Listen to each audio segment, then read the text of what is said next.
Hi friends, ఇవాళ నేను ఒక కొత్త రెసిపీతో మీ ముందుకు వచ్చానండి.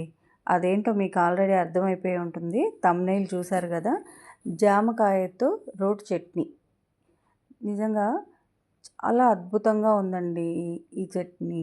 అందుకని మీతో కూడా షేర్ చేసుకోవాలని ఈరోజు ఆ రెసిపీ మీకు చూపించడానికి ఈ వీడియో చేశాను. మనకి రోజు జామకాయని డైలీ ఒకటి తీసుకోవడం వల్ల ఎన్నో ఆరోగ్య బెనిఫిట్స్ ఉన్నాయండి. హెల్త్ బెనిఫిట్స్ చాలా ఉన్నాయి. జామకాయ రోజు తినటం వల్ల తలనొప్పి, మైగ్రేన్ తగ్గించుకోవచ్చు, డయాబెటీస్‌కి కూడా తగ్గించుకోవచ్చు. ఇంకా చాలా ఉన్నాయండి. అలాంటి జామకాయతో ఇవాళ వెరైటీగా చట్నీ ఎలా చేసుకోవాలో చూద్దాం. దానికి కావాల్సిన ఇంగ్రీడియంట్స్ ఏంటంటే కొబ్బరి ముక్కలు, అలాగే మినపప్పు, ధనియాలు, కొద్దిగా మిరియాలు, కొంచెం మెంతులు, అలాగే పచ్చిమిరపకాయలు, వెల్లుల్లిపాయలు, కొత్తిమీర ఇవన్నీ కూడా రెడీ చేసి పెట్టుకోవాలి. ఇప్పుడు జామకాయని ఇలాగా ముక్కలుగా చిన్న చిన్న ముక్కలుగా కట్ చేసుకొని పెట్టుకోవాలి. ఇప్పుడు ఒక పాన్ పెట్టుకొని దానిలో కొంచెం ఆయిల్ యాడ్ చేసుకొని ముందుగా మనం పచ్చిమిరపకాయలని వేయించుకోవాలండి. చాలా సింపుల్ రెసిపీ అండి. చాలా ఈజీగా కూడా అయిపోతుంది. మీరు కూడా తప్పకుండా ట్రై చేయండి ఇది. కానీ చాలా టేస్ట్‌గా ఉందండి. ఈ జామకాయ చట్నీ వేడి వేడి అన్నంలో కనుక నెయ్యి వేసుకొని తింటే అసలు టేస్ట్ సూపర్ ఉందండి. మీరు కూడా ఖచ్చితంగా ట్రై చేసి చూడాల్సిందే టేస్ట్ అనేది. ఇప్పుడు మిగతా ఇంగ్రీడియంట్స్ అన్నీ కూడా వేసేసుకొని ఫ్రై చేసుకోవాలి.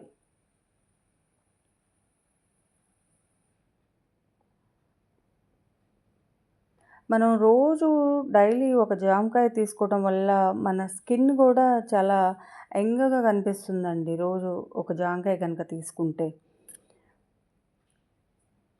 అంతేకాదు ఇంకా మనం జామకాయ తినటం వల్ల మన శరీరానికి విటమిన్ సి, కాల్షియం కూడా లభిస్తుంది. జలుబు నుంచి కూడా ఉపశమనం లభిస్తుందన్నమాట. ఓకే అండి. ఇప్పుడు అవన్నీ ఫ్రై చేసుకొని ఒక ప్లేట్‌లోకి ట్రాన్స్‌ఫర్ చేసుకొని పక్కన పెట్టుకొని, అదే పాన్‌లో మళ్ళీ కొంచెం ఆయిల్ యాడ్ చేసుకొని, ఈ జామకాయ ముక్కల్ని కూడా కొ ఆయిల్‌లో వేసుకొని కొంచెం మగ్గించుకోవాలి. కొంచెం మగ్గిన తర్వాత కొబ్బరి ముక్కలు కూడా యాడ్ చేసేసుకోవాలి.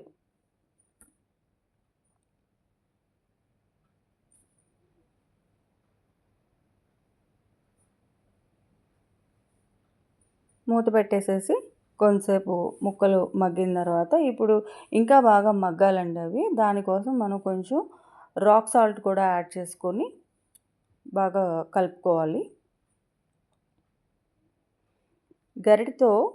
గరిటెతో మనం ముక్కని ఇలాగా నొక్కితే అది చిదమాలండి. అంతవరకు మనం ముక్కని మగ్గించుకోవాలి. ఇప్పుడు టమాటా ముక్కలను కూడా యాడ్ చేసుకుంటున్నాము. అలాగే కొత్తిమీర కూడా యాడ్ చేసేసుకుందాం.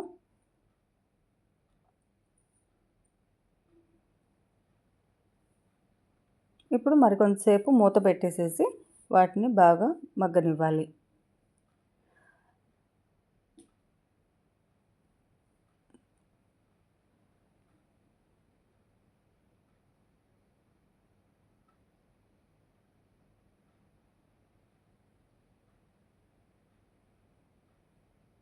అదిగోండి ఈ విధంగా చూసారా, ముక్క గరిటెతో ఇలా నొక్కగానే ముక్క చిదిమింది చూసారా. ఇప్పుడు దాన్ని తీసేసి ఒక ప్లేట్‌లో అవి కొంచెం చల్లారనివ్వాలండి. ఈలోపు మనం ముందుగా ఏవైతే ఫ్రై చేసుకున్నామో అవన్నీ కూడా మిక్సీ జార్‌లో వేసేసుకొని, ఇక్కడ నేను చింతపండుకు బదులు మామిడి తురుముని యాడ్ చేసుకున్నానండి. ఓకే, ఇవన్నీ వేసుకొని గ్రైండ్ చేసుకోవాలి. మామిడి తురుము లేకపోతే మీరు చింతపండు కూడా వేసేసుకోవచ్చు.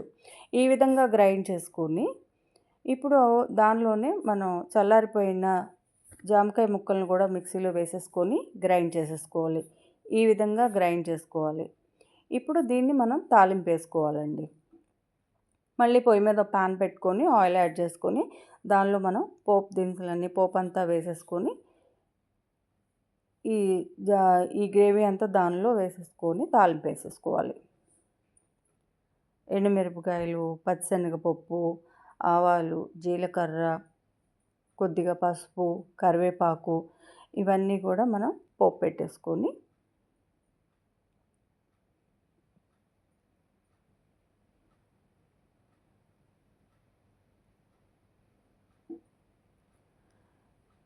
ఈ వెరైటీ వంటకాన్ని, ఈ వెరైటీ చట్నీని మీరు కూడా తప్పకుండా ట్రై చేయండి. ట్రై చేసి ఎలా ఉందనేది నాకు కామెంట్ సెక్షన్‌లో తెలియచేయండి. ఓకేనా ఫ్రెండ్స్? ఫ్రెండ్స్ మీరందరూ కూడా నాకు సపోర్ట్ చేయాలని నేను మిమ్మల్ని కోరుకుంటున్నానండి. తప్పకుండా నా వీడియోస్ చూసి మీరు మీ ఫ్రెండ్స్ అండ్ ఫ్యామిలీ మెంబర్స్‌కి షేర్ చేసి నాకు సపోర్ట్ చేయాలని కోరుకుంటున్నాను.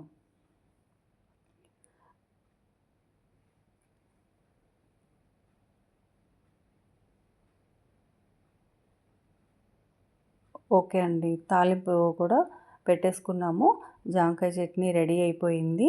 ఇంకా వేడి వేడి అన్నంలో నెయ్యేసుకొని తినడమే మిగిలుందండి. నేనైతే ఆల్రెడీ తిని చూశానండి. నాకు చాలా బాగా నచ్చింది. ఇక నెక్స్ట్ మీరు కూడా ఈ రెసిపీని ట్రై చేయండి. ట్రై చేసి ఎలా ఉందో నాకు చెప్పండి. ఓకేనా ఫ్రెండ్స్?